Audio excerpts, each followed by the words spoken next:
Thank you all so much. Clark, this has been an extraordinary, extraordinary conference. I want to thank everyone for inviting me to be here. It is such a privilege, thanks to the Aspen Institute, to the Security Forum. And what can I say about Walter that has not been said this week, or that he has not already said about himself? But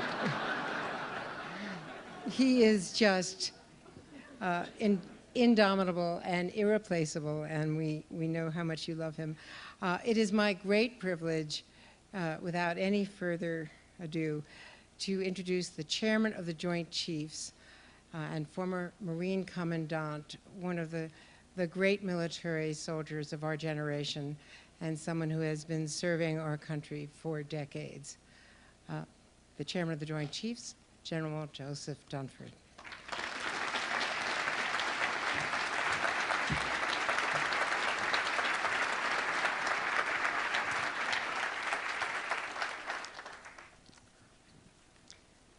Well, General, thank you so much for being here. There is no lack of crises around the world, so this opportunity to talk about them in a thoughtful way and get your views on what the strategic imperatives are and what the strategic environment is so valuable. So we're really very grateful to you for coming here and spending your time today. I wanted to start with Russia and ask whether you... That's a surprise. An easy question. It's the one thing I wasn't prepared for. And as we know, Marines are always prepared for everything. So, in fact, you said at your confirmation hearing, to be the chairman of the Joint Chiefs, that Russia was the greatest single threat. Do you still believe that Russia is the greatest strategic threat that we face? Sure. No, Andrea, when I answered that question in my confirmation hearing, someone asked, what is the greatest threat we face? And I said at the time, you know, from a state actor perspective, it's Russia. And I said that because of their nuclear capability, their cyber capabilities, what they had done in Georgia, what they had done in Crimea, and what was ongoing in Ukraine at the time and remains ongoing. But I would quickly add that we don't actually have the luxury today of singling out one challenge. So I think from a aggregate capacity and capability perspective, Russia is the most capable state actor that we face. But we have challenges. Obviously, North Korea today, from a sense of urgency perspective, would be our number one challenge. We're certainly dealing with malign influence from Iran on a day-to-day basis. Clearly, the fight against violent extremism is one that we're completely engaged with. And we have some security challenges in the Pacific with a rising China as well. So, again, we don't have, if I were to say, I just want to put it in context, if I were to say Russia is the greatest threat, it is one of the threats that we face right now and the one that is the most militarily capable. And your confirmation hearing, I should point out, was 2 years ago, because by deliberate thought, Congress has staggered the terms of the chairman of the Joint Chiefs so that it's not coterminous with our presidents. So we have the luxury of your experience, and so does the incoming president. So that was 2 years ago. Since you testified, Russia has become a major force over Syria in the air, has buzzed our planes, has raised serious questions about deconfliction zones, which you have been navigating with the help of Russia and Turkey in various meetings over the months. And it's been continuously challenging NATO with its actions in Ukraine. What are we going to do about it? How do we push back? Well, there's a couple of things. I mean, when I look at Russia, first and foremost, we have to be able to deter nuclear war. And so we have a nuclear deterrent. Secondly, we have to be able to deter conventional war, and that requires two things. It requires the capability development that we've articulated when we go up to Congress and we talk about what capabilities do we need to have to make sure that Russia is deterred conventionally. And we also need allies and partners, and so maintaining the effectiveness and the strength of the NATO relationship is also critically important in deterring Russia's actions. And then on the other side, Russia competes what I call adversarial competition. It has a military dimension, but it really falls short of armed conflict, and that's where Russia integrates cyber capabilities, information operations, unconventional operations to advance their interests on a routine basis. And so we need to be able to compete in that environment as well. And I think Mike Rogers spoke to you all this morning about cyber, which is one dimension of that adversarial competition. My colleague, Lester Holt, here last night was interviewing Dan Coates, and he affirmed, as did other intelligence officials here at the forum, that he has no doubt and does not disagree with the conclusion of the intelligence agencies that it was Russia that was meddling in the cyber attacks on our election. Do you have any problem with that intelligence as you? I don't. I mean, that's what the Intelligence Committee assessment is, and I have no reason to question that. Does Russia still have the greatest influence over the Assad regime, or is Iran now the primary influencer? Yeah, I think that's a fair question. In my judgment, Iran and Russia have divergent long-term political objectives inside of Syria. And the longer the campaign goes on, the more exposed those divergent political objectives are, in my assessment. And I think it's fair to say that Russia and Iran are competing for influence on the regime at this point. I'm not sure I'd call whether Iran or Russia is the most influential, but I think that marriage of the Syrian regime, the Russian Federation, and Iran is not one that will endure. What will break it up? Divergent political objectives. In other words, what Iran wants at the end of the day in the region is different than what Russia wants at the end of the day. I think they can agree on stabilization in Syria. Of course, that's why Russia intervened in the fall of 2015. But when you look at what Russia wants in the long term, which is a presence inside of Syria, an effective naval base, an air base, be able to project influence in the region, and what Iran wants, it's hard for me to see how you reconcile those two perspectives. Do you see a political solution? I know from personal experience how long and hard John Kerry tried with Russia to come up with some kind of formula in Geneva and failed. Do you see some kind of political solution to end the civil war? Well, I guess first I'd say there has to be a political solution to end the civil war. And I know Secretary Tillerson is working quite hard to reinvigorate the Geneva process, tireless actually over the last couple of months to be able to do that. What we're trying to do in support of that is establish facts on the ground that are going to give Secretary Tillerson leverage as he goes into the Geneva process. Do you believe that Russia knew that Assad was going to deploy chemical weapons back in April? Andrea, I really can't comment on that. Because we don't know, or because it's? Well, it'd be something I wouldn't want to comment on. How has? Do I have to? No. You think I can make you answer a question? No. You've done it before, actually. How do you think Syria's behavior has changed, if at all, as a result of our sending 59 missiles on that empty airfield back in April? You know, Andrea, I don't know whether this will be the case long term. I like to think that Assad has received the message loud and clear that the use of chemical weapons is unacceptable and that there'll be consequences for the use of chemical weapons against his own people. Time will tell. He hasn't used them since that day, but that certainly was intended in part to deter any further use of chemical weapons. Do you think that we have seen, there was a recent statement from the White House some weeks back warning against reuse of chemical weapons. Did we have good intel that he was about to use chemical weapons again? You know, almost every day in the intel community, I know you've had Director Pompeo here, Mike Rogers has been here this week, Director Coates. There's noise in the intel community. There's all kinds of information that comes in. Some of it's more credible than other information. But certainly there was noise at that time that there might have been the use of chemical weapons, and that was exposed. Were we considering a preemptive strike? Andrew, you'd have to ask the president that, and I don't mean to be flippant, but you know what we are clearly required to do is make sure we have military options for the president in the event that that's how he decides to respond, as we did the last time. But from a policy perspective, since it didn't happen, that conversation never took place. Back in June, Moscow warned that it would treat our jets, if they ventured west of the Euphrates, as hostile targets after a Navy F-18 Super Hornet shot down a Syrian fighter jet. Has that been deconflicted? Sure. You know, maybe talk about this for a minute, Please. Because this is a complicated issue. So we have been doing what we call deconfliction with the Russians now for really over a year. And our Air Operations Center, which is in Qatar, has a direct link on a day-to-day basis with the Russian Operations Center that's in Syria. And we do that to make sure that we have safety for our crews and our people on the ground. And thousands of sorties, missions by our aircraft have been flown and been deconflicted through that process.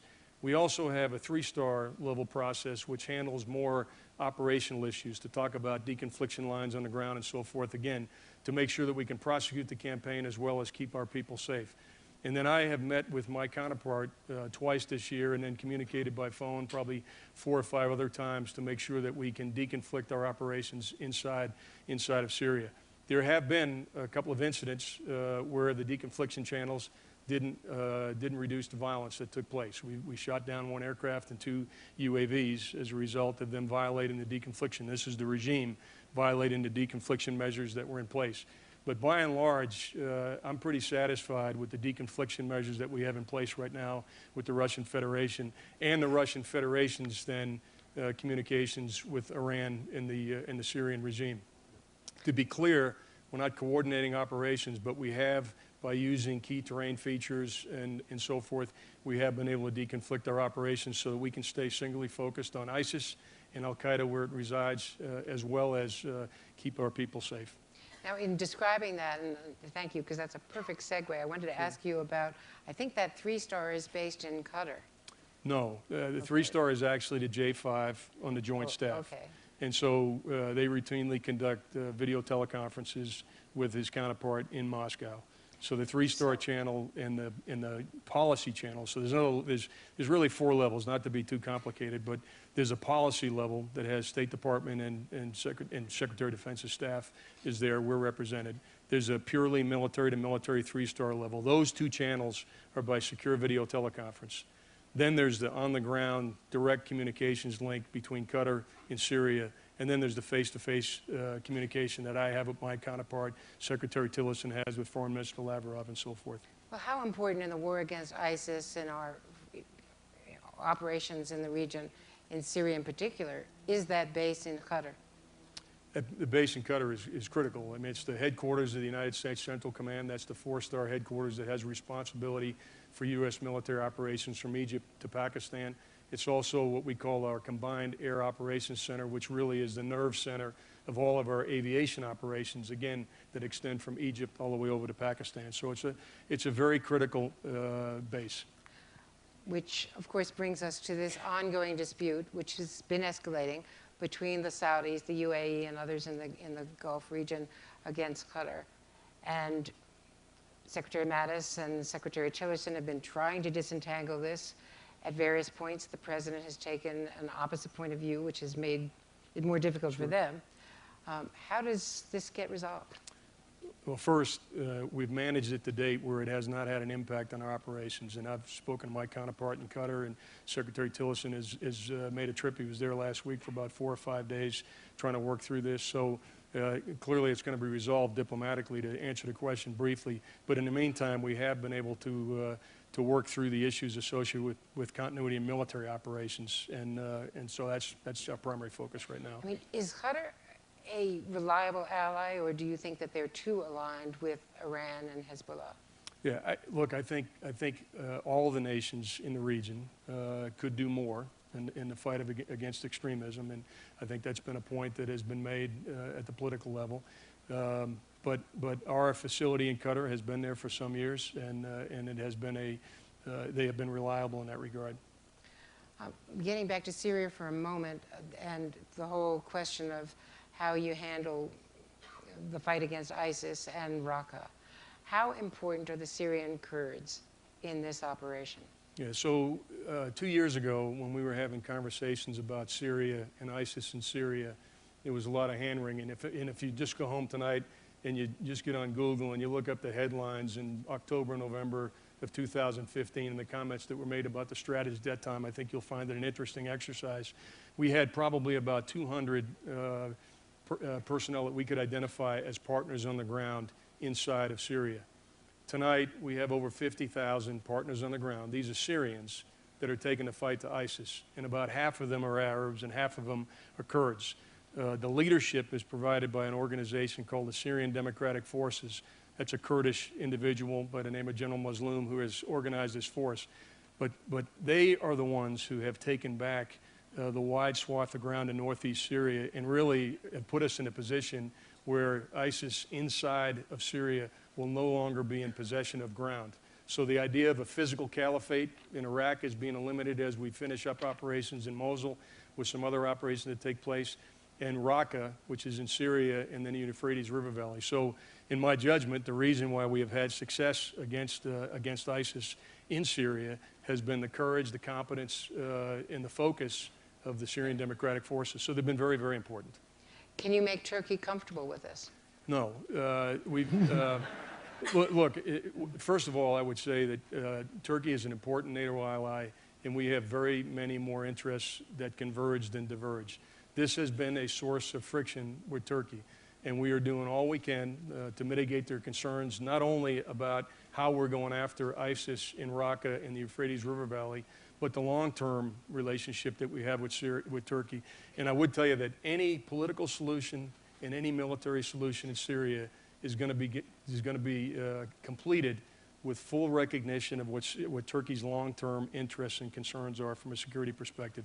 I have, to tell you how much emphasis we place on it, I think in the last 12 months I have been to Turkey 12 times, and I've met with my counterpart another 6 or 7 times. And that's in a 12 or 13-month period. So the relationship with Turkey is critical. They are an ally in NATO. We just did not agree on how we were going to prosecute the campaign in Syria. And as I mentioned before, we had 200 partners on the ground in Syria, and the only force that we could raise and the only force that we could support that could take the fight to ISIS was the Syrian Democratic Force. So we're going to mitigate Turkey's concerns even as we take the fight to ISIS with this Kurdish-led force. Turkey's been buying advanced Russian anti-air defenses. Do you have a problem with that? That there is a media report that was incorrect. They have not bought the S-400 air defense system from Russia, and that would be a concern were they to do that, but they have not done that. Thanks for clarifying that. At this forum earlier this week, Iraq's ambassador to the U.S. warmly thanked Iran for his help in stabilizing security for Iraq. What does Iran's role in Iraq mean for the U.S. and Sure. for our forces there? There are many people, and many of you might have seen the New York Times article this week that basically said it's a foregone conclusion that there will be undue Iranian influence in Iraq, and they almost characterized Iraq as a proxy state of Iran. I've been in Iraq for a couple of years. It's not been my experience that that's a foregone conclusion. I think there's a pretty solid strain of Iraqi nationalism that is in Iraq. I think it's obvious that they share a border, they share economic interests, they share social interests. There's a shared religion between a large population in Iraq and Iran. So there's obviously going to be connections. But I think what's critical is, do you believe that Iraq can be sovereign, can be independent? And in my judgment, our continued support for Iraq to have a solid political arrangement inside of Iraq that allows it to be independent, and have Iraqi security forces be independent and capable of providing security inside of Iraq is critical. And we've just seen in Mosul an almost textbook case of how U.S. support, weapons, equipment, training helped the Iraqi forces do what they did not do in previous fights against ISIS. So now that Mosul has been regained, where have these ISIS fighters gone? Have they fled into the desert? What is the concern about? Whether they are more dangerous in some context as a guerrilla fighting force? Sure. Well, 2 separate questions. One, kind of where are they? And I don't have a map here, but if you just had Mosul in your mind, to the west is a place called Tal Afar. It's out by the Syrian border. That's one of the major concentrations remaining of ISIS, and that'll be the next operation. The Iraqi security forces are already isolated in that area right now, and that'll be the next major operation. And there's almost 2,000 ISIS fighters there, so that'll be a pretty good fight. There's an area called Hawija, which is southeast of Mosul, and that's still a large concentration of ISIS. And then the final is up the Euphrates River Valley out to the border area in an area called Al-Qaim. which Marines are certainly familiar with in the Anbar province, and many soldiers over the years in the Anbar province. So those are the three remaining areas. I would just say that Mosul is significant. Again, I think it's undermined the credibility of a narrative that's the physical caliphate in Iraq. But there's a lot of fighting that remains to be done inside of Iraq. And to your other question, Andrea, in addition to those concentrations, we would expect them to continue to conduct guerrilla-type operations, high-profile attacks to create a large number of casualties in Baghdad and so forth as they try to struggle for relevance even after they no longer hold ground. I saw that Interpol today released warrants for 173 members of a suspected ISIS suicide squad that might be heading towards Europe, maybe via Libya. One doesn't know. But, right. What is your level of concern about this proliferation of Sure. I think ISIS one of the fighters? things that concerns all of us is that we think somewhere between 30 and 45,000 foreign fighters have come to Syria and Iraq over the last couple of years. And so one of the concerns we have is not allowing those foreign fighters to go back from whence they came. That's a critical piece. The recent arrest, I think, is a success story from the perspective of we have established a location in the Middle East where right now over 20 nations have come together, military, law enforcement, homeland security, to share information, both public and then in some cases with our allies with whom we have intel sharing arrangements, classified information, so that we can actually get that information to organizations like Interpol, into Homeland Security and police organizations in their home countries. One of the critical things that has to be done as we think about fighting the Islamic State is they no longer have ground in Syria and Iraq. You say, well, what's the next phase of the campaign? What's the strategy? The strategy is to do what I call cut the connecting file that allows groups in Europe, West Africa, all the way to Southeast Asia to be connected. And there's three things that actually connect these groups. One is the foreign fighters that Andrea asked about. The other is the flow of resources and money. And the third is the message or the narrative. And so the focus strategically is to try to cut the connections between those groups and those areas. And the way you get after the foreign fighter piece is a very robust group of nations that come together with shared interests. We have 69 nations in the coalition in Syria and Iraq to share information with, but to share information, to share intelligence, and stay one step ahead of those foreign fighters. As an example, 800 of them came from Indonesia. The worst thing in the world would be to go back to an Islamic nation the size of Indonesia with 800 foreign fighters that have returned from Syria and Iraq. And so preventing that from happening is a key element of our strategy. And if you've heard Secretary Mattis talk about annihilation, what he's really talking about in these final phases of the campaign in Syria and Iraq is making sure we surround the enemy as we conduct operations in places like Raqqa and Mosul, and we don't allow them to go back across the border in Turkey and emigrate back up into Europe. And the last point I'd make is to highlight our success in that area. We estimate that about a year ago, 15 months ago, as many as 1,500 foreign fighters were going back and forth across the Turkish border every month. And now we estimate it's something less, and we think far less than 100. That's pretty dramatic progress. I'd say your 12 visits to Turkey in the last year have had some big impact. Well, the Turkish-Iraq border and the Turkish-Syrian border is obviously critical in the fight. I want to ask you about America's longest war, obviously Afghanistan. Do you agree with General Nicholson that we should send more troops? So we're in the midst, I think it's been referred to this week, we're in the midst of a review, and it's not an Afghan review, it's a South Asia review. And the short answer to your question, Andrea, is that we should only provide more capability on the ground if it's in the context of a broader strategy that has a chance of being successful. And so I do believe that additional forces for the Afghan security forces would make them more competitive. You know, I think John Campbell is here somewhere as well, and he came in behind me. But when I was in Afghanistan in 2013, we had 140,000 U.S. forces and coalition forces on the ground, and we were actually fighting the fight. This is in 2013. When I left and turned it over with General Campbell, we had 28,000 U.S. forces on the ground, and today we have 8,700 forces on the ground. And so over the last 2 years, as the Afghans have truly been in the fight in leading the security of their country, They've suffered a significant number of casualties, and there are some areas where they're not quite where they need to be. The Afghan Air Force, their ability to integrate combined arms, level of training, all those areas need more work. And so what General Nicholson has identified is what are the areas that we can do to allow the Afghans to be more competitive on a day-to-day basis. But the reason why Secretary Mattis has not made a decision on General Nicholson's request is because we're not going to do that until after the President has decided on the strategic framework within which our support to the Afghan security forces takes place. And I think some of you might have seen in the newspaper this morning, Secretary Mattis was asked about that yesterday, and he said it's coming very soon. We've had 2 very long meetings this week, National Security Council meetings, to talk about Afghanistan, so I agree with Secretary Mattis. I think it'll be in the near future. But I just want to put in context that additional forces, the purpose of those additional forces would be to train Afghan security forces who are actually the ones responsible for security and the ones fighting every day.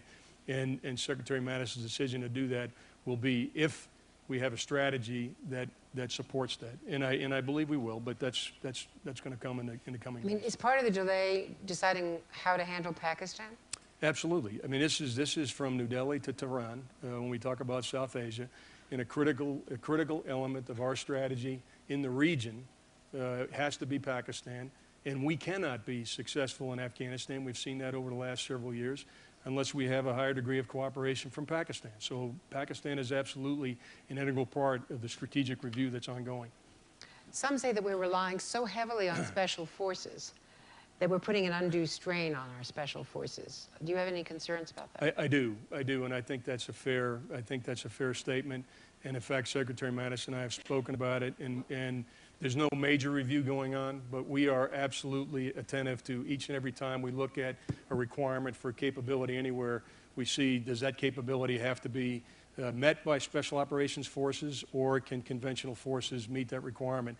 And the United States Army is standing up, and the first ones will be capable this fall, is standing up organizations called Security Force Assistance Brigades. And those units are specifically trained, organized, and equipped to do the kind of advising that many of our special operations forces do now, and frankly, that conventional forces have done since 9/11.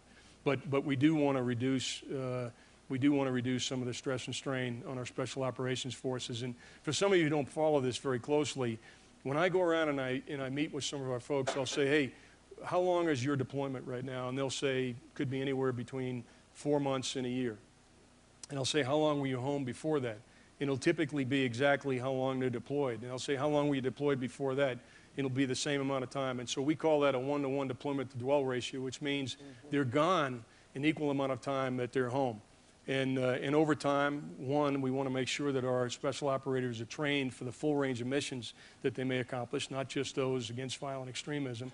And secondly, there is on a human factors perspective, family considerations and other considerations that you want to make sure that we don't take some of our best and brightest and run them too hard. And this affects the entire volunteer army. I mean, the multiple deployments affects all of them. No, Andrea, our men and women in uniform, and I'm needless to say, extraordinarily proud of them, and they don't ask for much, but we have been running them pretty hard. I mean, most of us made an assumption in 2010, 2011 that the level of operational tempo, that is the commitments that we have on a day-to-day basis, would be reduced over time. And if anything, our commitments have increased over time, and we're mindful as we resource these commitments. We're mindful of the need to look at this, with a very long horizon.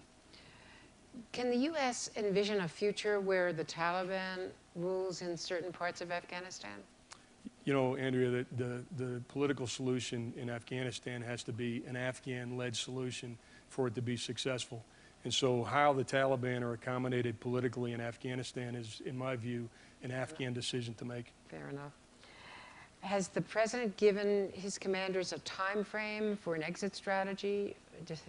Does he, when you talk about Afghanistan, talk about whether he hopes the war could end in his first term or a matter of years? I think there's a lot of lessons learned, I think, from our experience over the last decade and a half. And I think one of the things is that when you put artificial timelines on things, they seldom obtain. And so the major conversation we have now are, what are the conditions under which we can transition our mission. Here's what I would tell you. Any place that we have national interests or vital national interests, we're going to have an enduring diplomatic, an enduring economic, and enduring military presence. What's going to change over time is the form of that diplomatic, economic, and military presence. So certainly the president wants to know what are the conditions where you start to change the form of your military presence. But I think we've all argued very strongly that putting artificial timelines on it is not good. If you're talking Afghanistan, it's not good for the confidence of the Afghan people. And it actually causes hedging behavior in the region as well. And it actually undermines our cooperation with Pakistan. If they don't believe that we're going to be there long enough to establish stability and security inside of Afghanistan, then their behavior and their level of cooperation is going to be affected by that hedging. In our recent NBC News Survey Monkey poll, a national security poll this week, a plurality, 41%, said that North Korea is the gravest threat that we face. So let me ask you a couple of questions about North Korea. Can you put to rest their concerns about the immediacy of the North Korean threat? Sure. I mean, look, when we look at the path of capability development North Korea has been on, they conducted 16 missile tests last year, 2 nuclear tests in 2016, and I think it's 75% more that Kim Jong-un has conducted than his father, his predecessor. So they're clearly on a path to develop an intercontinental ballistic missile that can reach the United States and to match that with a nuclear weapon. So am I concerned? Absolutely. Do we need to deal with that? Absolutely. What I can tell the American people today is that, you know, what the North Koreans are capable of today is a limited missile attack.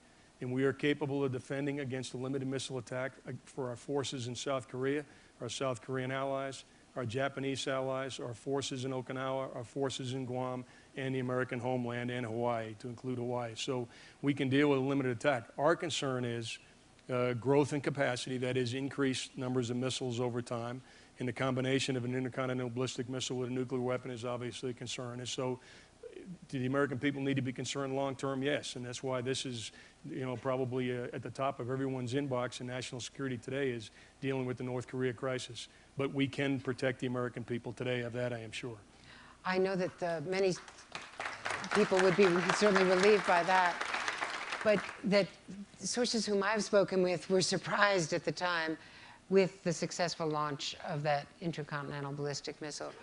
Do we have a clear window into how far along they are on miniaturization of a warhead? Yeah, you know, much of the information about the details is obviously classified, and I know it's been talked about this week. Several people have speculated. In the business I'm in, I get paid to assume that they have that capability now. And so I have a sense of urgency to assume that they're going to have it. Whether it's going to, you know, in my judgment, it's academic, whether it's 6 months, 12 months, 18 months, or 24 months from now. They're on a path, and it seems an irreversible path to develop that capability. And so we need to have a sense of urgency to denuclearize the North Korean peninsula, which is our U.S. policy right now. At the same time, this is an almost unique challenge, intelligence challenge, because of the tunnels, the underground nuclear facilities, mobile launchers now, underground tunnels.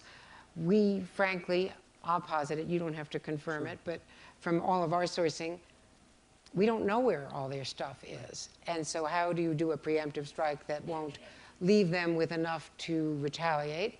They have their artillery trained on 20 to 25 million people in South Korea. In the immediate vicinity, including 28,000 American troops, 100,000 American civilians, our allies in Japan. So what are the military options? First of all, and you know, again, for people who don't follow this routinely, we're involved right now in what's called a pressurization campaign, primarily using diplomatic and economic pressure to denuclearize North Korea, the Korean Peninsula. And what Secretary Tillerson is attempting to do is get the entire international community to tighten the noose, if you will, for trade and economically cause North Korea to at least initially freeze and cap their capability, and then eventually to denuclearize. We are all, you know, trying to support Secretary Tillerson in that regard, and the U.S. military is completely supportive with the military dimension of deterring North Korea today and making sure that everything we do is consistent with his effort to diplomatically and economically resolve the issue. Many people, and this is an important point, many people have talked about military options as with words like unimaginable. And I would probably shift that slightly and say it would be horrific. And there would be a loss of life unlike any we have experienced in our lifetimes. And I mean, anyone who's been alive since World War II has never seen the loss of life that could occur if there's a conflict on the Korean Peninsula. But as I've told my counterparts, both friend and foe, it is not unimaginable to have military options to respond to North Korean nuclear capability. What's unimaginable to me is allowing a capability that will allow a nuclear weapon to land in Denver, Colorado. That's unimaginable to me. And so my job will be to develop military options to make sure that doesn't happen. Again, the primary task is to support Secretary Tillerson right now, and ideally we will denuclearize the Korean Peninsula with economic and political means. But in the meantime, I can assure the American people that our job is to develop military options in the event that that fails and be prepared to mitigate some of the consequences that have been well covered in the media. James Clapper said here the other day that having been there in 2014, he's convinced that Kim Jong-un would never give up his nukes. It's the lesson of Gaddafi. No, look, I think that has certainly been conventional wisdom. When Secretary Tillerson came in, and the intelligence community's general assessment was, and it's been public, that Kim Jong-un views his existence as inextricably linked to nuclear weapons, and China will never cooperate. So those are the two things that everybody has basically said. That's conventional wisdom in North Korea. So where does that leave us? Leaves us, what, to a military option. We've already talked about the consequences of that. Secretary Tillerson said he didn't believe, number one, that economic sanctions had ever been fully implemented with the full support of China, and so he was going to do that. And I think he also believed that over time, North Korea was becoming more of a liability to China than an asset. And we've seen that. We've seen blatant disrespect by North Korea. For example, last year when China hosted the G20, North Korea conducted a missile test in the midst of the G20, which was an insult to the Chinese regime. So I think for all of us, we should give Secretary Tillerson full support in attempting to resolve this diplomatically and economically, even as we recognize that it may not happen.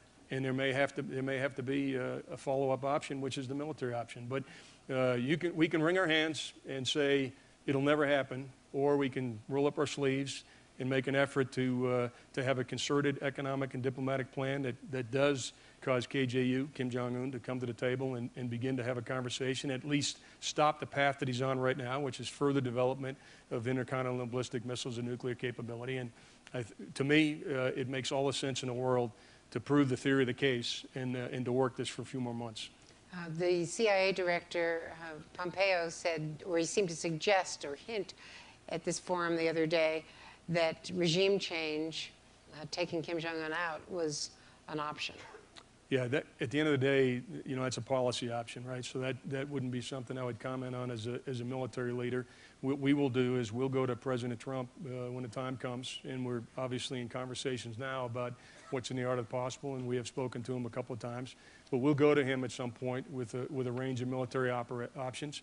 And at the same time, I'd expect Secretary Tillerson would talk about other diplomatic options that might be available should the path we're on not succeed. But I think to say anything about regime change or anything else at this point would be speculative. The president says he loves his generals. You were with him in the tank this week. How does he interact with you? Is he a good listener? Can you He loves take me. us? He loves you.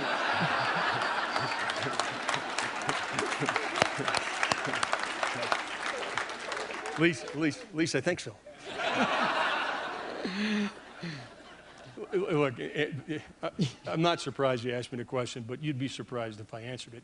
No, I mean, just if you could describe the kind of interactions. Sure, he's a very curious individual. He asks a lot of questions. He asks a lot of hard questions, and the one thing he does is he questions some fundamental assumptions that we make as military leaders, and he'll come in and question those. So it's a pretty energetic and interactive dialogue. I can only imagine. I was watching the commissioning of the Gerald R. Ford, the newest and largest aircraft carrier today, and we were talking off stage. It was very meaningful to me, having known the president and know what this meant, right. This naming. meant to him, and to watch that and to watch a ship come to life. But it occurred to me that in recent decades, we have not had commanders-in-chief who've served in the military. We had Gerry Ford and Jimmy Carter, and to a lesser extent, Ronald Reagan in the cavalry. But I am not making that up. That is not a joke. That is actually the way he described the horse cavalry. You know, they asked me who I wanted to interview me, and I actually said Andrea Mitchell. Imagine. Too late to change that now. But he actually was. He was in the military service. He was. He was in the military service. So He was I a was very good correcting public myself. affairs officer. Exactly. But knowing Carter and Ford, who were on active duty, and all the rest, and the fact that we don't have so many members, no more now because of Iraq and Afghanistan, thankfully, but we don't have that many political leaders at the federal level who have served. Has that taken something away from their experience level? Yeah, I don't, you know, at the end of the day, you'd expect me to say I'm concerned about it, but I think what's really important, and we have tried to do this with President Trump, we've tried to do it with many members of Congress, some who may be here.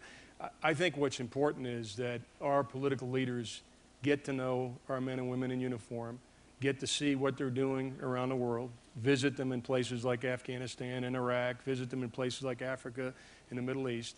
And I think that's how you close the gap. I think what's most important is, one, they learn to appreciate the extraordinary quality that we have. And they also understand the impact of the decisions that we make in Washington and how those decisions are affected in places like Afghanistan and Iraq. That's what's most important. So I think for political leadership, knowing their men and women in uniform is important. I think you know, certainly maybe it takes a little bit more initially if you haven't served. And I want to open it up to questions for the audience, but I also, like most Americans, I've been thinking a lot about John McCain, the chairman of the Armed Services Committee. And despite the battle that he's now waging, he's been weighing in from Arizona on all sorts of issues, sending out blasts. And in this past 6 months, he has gone on more overseas trips to visit with the troops, to reassure leaders about issues near and far. I mean, he's been working at an incredible pace. If you could speak a bit about John McCain and his continuing contributions and what he's meant to the U.S. military. No, I mean, I've had the good fortune now. I mean, I think the first time I testified before Chairman McCain was 2005, 2006, so it's been 10 or 11 years, and certainly when I've deployed a routine visitor, in fact, every 4th of July, if you're in Afghanistan or Iraq, Exactly. you know, Chairman McCain is out there. Obviously, you know, in a time when the phrase "Great American" might be an overused phrase, I don't think anyone would argue that, you know, Senator John McCain is a great American. But he has such status around the world that he speaks on behalf of our nation when he engages. And there's not a world leader that wouldn't drop what they're doing to see Senator McCain when he goes over on a congressional delegation. And I think in our system, many countries, it takes a while to figure it out, but in our system where the funds, the resources necessary for our foreign policy, our military operations are provided by the Congress, Chairman McCain provides a very stabilizing influence when he talks to leaders in Afghanistan and Syria and Iraq and Asia and so forth about U.S. foreign policy. And I think it'd be hard to argue that over the last decade, he's been one of the principal architects of the American approach in foreign policy. And I know you've thought about this a lot because General Mattis and you have worked so closely with Secretary Tillerson, you've worked with previous secretaries of state. The importance of diplomacy and foreign policy to work with the military, with the Pentagon, if you could speak to that as you travel around the world. I think if I've learned anything, you know, I think when you're a young Marine or a young soldier or airman, you might not be as appreciative of what your foreign policy or State Department, Foreign Service officers are doing. I sit here now with a great degree of humility because there's not actually one challenge that we confront in the U.S. military that can be solved militarily. It can only be solved with a good framework of foreign policy. And whether it's Afghanistan, and that's the conversation we had a minute ago, whether it's what's going on in the Middle East, we can have the greatest military in the world and we have the greatest military operations in the world. If we don't have clarity in our political objectives, if we haven't properly resourced the State Department, if our foreign policy and our allies aren't strong, we'll never be successful. So, you know, I view the Department of Defense clearly in support of the State Department. There's a reason why the Secretary of State has historically been the greater among equals in the cabinet, because he's the architect of our foreign policy. And that actually is what is going to determine our success or failure as a nation. And as we wind down these wars, one hopes, we need to have policies and diplomats and economic policies to sustain the peace. There's no question about it. In fact, you know, we spoke briefly before coming in here. When I look at our relationships around the world, if you want to have healthy relationships, you have to be balanced in at least 4 areas. There's the diplomatic relationship you have, there's the economic relationship you have, there's the military relationship, and the intelligence relationship. The most important of those 4 is the political relationship, because that's the framework within which all of the economic, military, and intelligence activity takes place. So again, strong policies and strong relationships at the political level, that's the critical enabler for all of that other activity to take place, to include the strength of our economy, not just our endeavors in security. I want to give these good people a chance to ask questions. So we have floating microphones. Why don't we start there, and we'll move across. Thank you. Hey, good evening, sir. Welcome. My name is Drew Dornstadter. I'm an Aspen Security Forum scholar.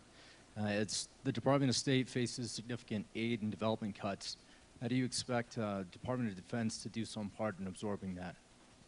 Yeah, you know, I don't know yet where those cuts will fall. You know, they've announced the budget, but Secretary Tillerson is still working through the details of what he is going to do with that money. So it's very difficult for me. I'm not going to avoid the question, but it'd be hard for me to speculate where the impact is going to be felt inside the State Department and what the implications are for the Department of Defense. But I would tell you that in almost everything we do, I mean, just today, and I won't mention the location, but just today, one of our commanders came in and said, hey, look, in order to do stabilization operations, we're looking for an authority to cut $12 to $15 million from the Defense Department over to the State Department. That kind of activity happens routinely, particularly in stabilization operations. And we clearly provide security. For example, when political leaders want to meet, particularly in places like Libya, we provide security for that.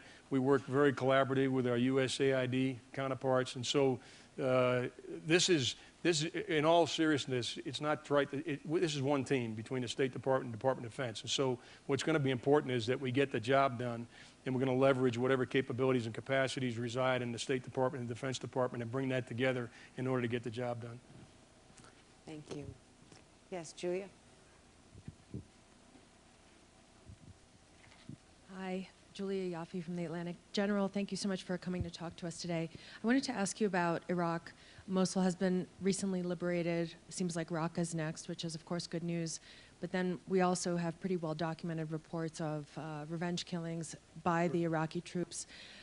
Within an administration that hasn't prioritized, let's say, human rights and this kind of stuff, how do you plan to deal with making sure that this doesn't happen, or at least to this extent, given that we need to win over the Sunni population? Thank you. Okay. First, let me talk about, I'll talk about U.S. military and what we do, and then I'll talk about Iraqis and how they deal with these issues. Number one, all of our interactions with foreign counterparts are informed by legislation called the Leahy Law. And we do not provide support, material, training, or otherwise, to people who violate human rights. And we're required to vet the partners that we work with to make sure they don't do that before we provide support. The other thing I would tell you is that, you know, you made a comment about prioritization. The U.S. military, and I'm quite proud to say this, takes our values with us, your values more properly, with us when we deploy. And whenever we see an incident where the law of armed conflict is violated, we're going to report that and take appropriate action. In the case of Iraqi security forces, we have seen some incidents. Prime Minister Badi has acknowledged those. Those incidents have been investigated, and he's committed to making sure that doesn't happen.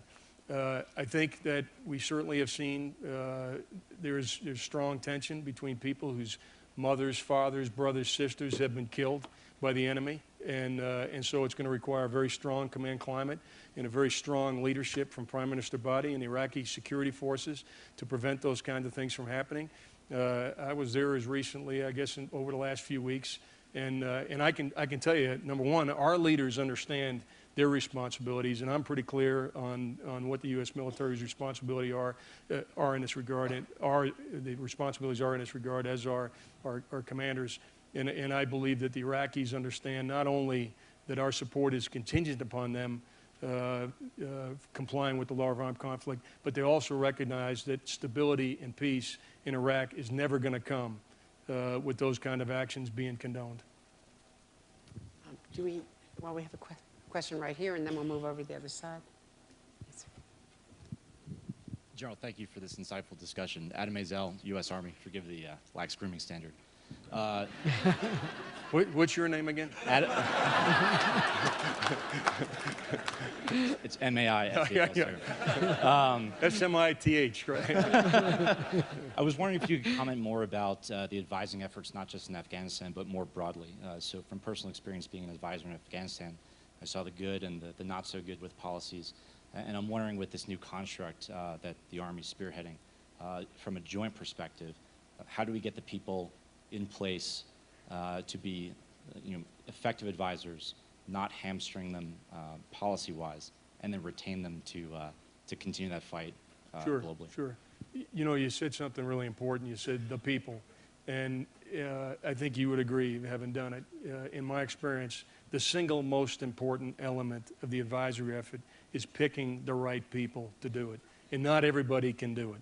Not everybody can do it. But you have to pick people that not only have professional competence and skills to deliver to our partners, but also understand the nuances of the culture, the language, and the environment within which that training is taking place. So picking the right people, in some cases we haven't always done that, right? So picking the right people is number one.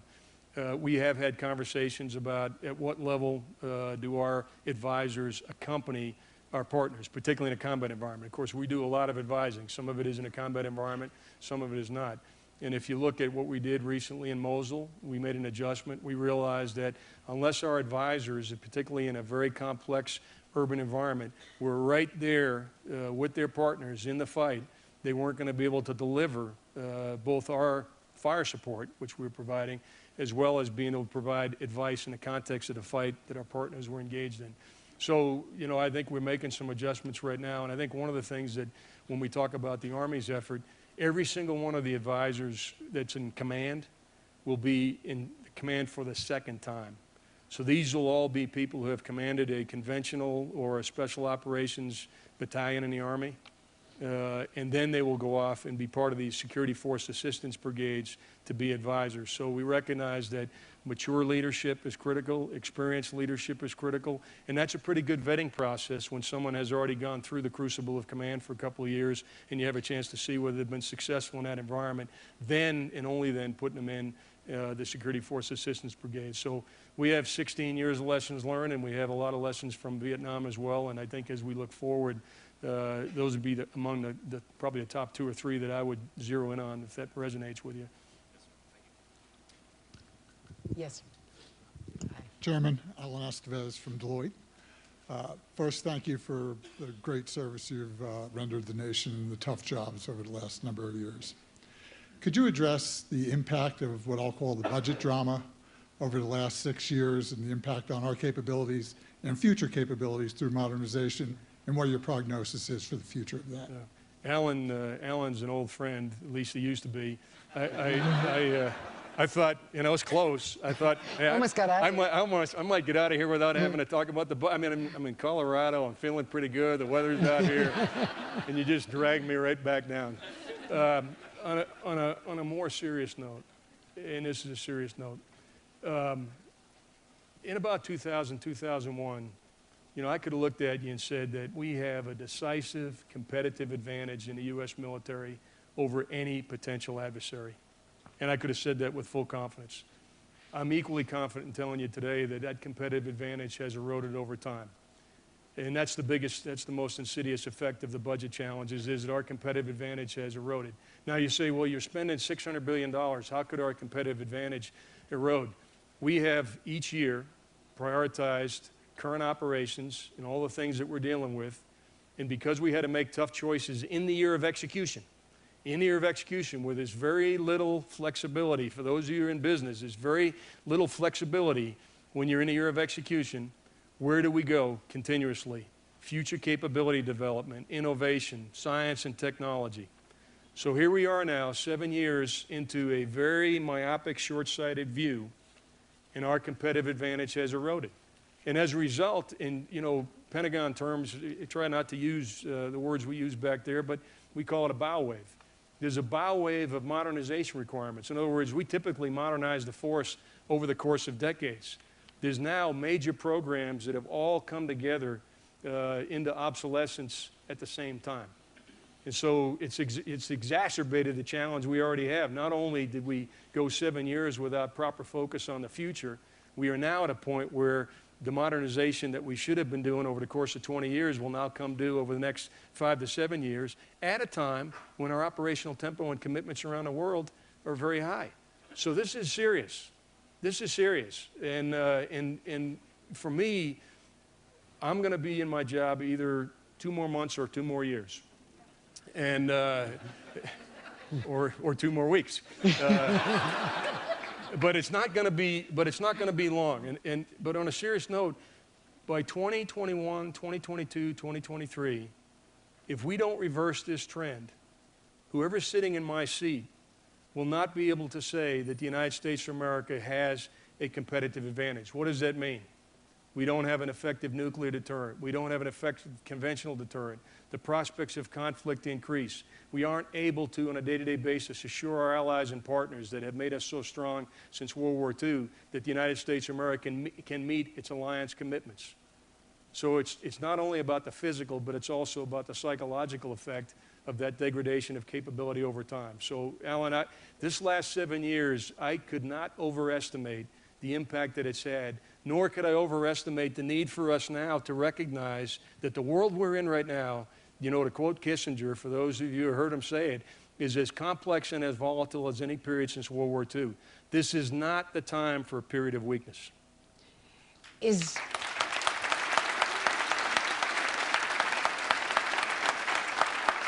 Has it gotten dramatically worse because of the sequester?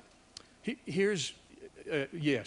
And when I talk about a competitive advantage, what I probably ought to tell you is that there are 2 things that make the United States military unique and make us able to say we have a competitive advantage. The first is at the strategic level, and it's the network of allies and partners that we have around the world and we've built up since World War II. Just think about it for a minute. Who are Russia's allies? Who are China's allies? Who are North Korea's allies? Well, I could put 50, 60 names up here of American allies and partners. And so that's what gives us strength. Also, our ability to project power when and where necessary to advance our national interests. It's had a deterrent effect because people know we can respond, and it's also allowed us to respond in the event that deterrence has failed. The area that we're most challenged in is our ability to project power when and where necessary, because our adversaries have looked at our competitive advantage. They've looked at things like our power projection for the Navy. We commissioned the Ford today. What are our adversaries doing? They're busily working on anti-ship cruise missiles, anti-ship ballistic missiles. They're working on cyber and electronic capabilities. They're working on denying access to space, which gives us our positioning. It gives us our command and control capability. It gives us our intelligence enterprise. So these are all the things that the Chinas and the Russias, and to a lesser extent the Irans and North Korea are doing. And we need to make investments in those areas to assure that in 21 or 22, when China looks at the United States like they look at us today, they say we would never have a conventional war with the United States because we know how that would end. When Russia looks at the United States today, they not only see our capabilities, but they see the economic, the military, and the political weight of NATO. And they're not going to fight us conventionally, and if they do, they know how it's going to end. That's a pretty important tool to have. And Andrea mentioned Ronald Reagan before. The great communicator, he was able to put this in pretty simple terms: peace through strength. When you are strong, people don't have a tendency to take you on. When you are weak or you are perceived as weak, you are typically challenged. And what we need to make sure is that we don't get to the point where people believe they can challenge us. That will not be in our interests. We have time for, Sure. Kimberly, one more quick question. Thank you. Thanks, General Dunford. Kim. Kim Dozier. What has the delegation of additional authorities to Secretary Mattis by the President done for the ISIS fight? And in addition to that, General Thomas mentioned that he thinks we could be one bad day away from getting kicked out of the sovereign territory of Syria by Russia. He said our pilots are getting painted by both Russian and Syrian aircraft and have to make these split-second decisions to avoid a strategic conflict like that. So how bad is it? Sure. The first question was about authorities, and let me answer that.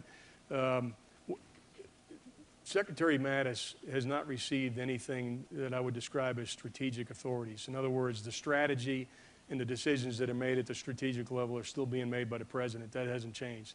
What Secretary Mattis has been afforded the opportunity to do is make decisions about resourcing the fight.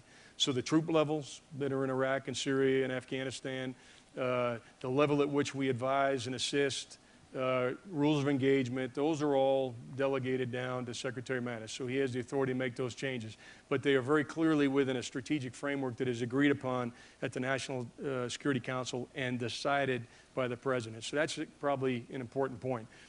With regard to one bad day away from being out of Syria, I'm not sure I'd characterize it exactly that way. We'll only leave if there's a policy decision to leave. We certainly have the capability from a military perspective to defend ourselves, and we would do that. And that's why there's F-22s and other aircraft in the region to make sure our people are safe. So I think what General Thomas is saying, and I wouldn't disagree with this, is that the situation is becoming more complex as time goes on. Our forces are becoming closer together as time goes on, and the imperative to have a political solution to deconflict operations on the ground is much greater as time goes on. But one bad day, I just would ask you to consider that as a figure of speech, and I'm fairly certain my friend General Thomas meant it as such. Well, I just want to speak for everyone here and thank you for the generosity of your time and your intelligence and your forbearance with the questions and the questioner, and thank you so much for your service to all of us. Thanks.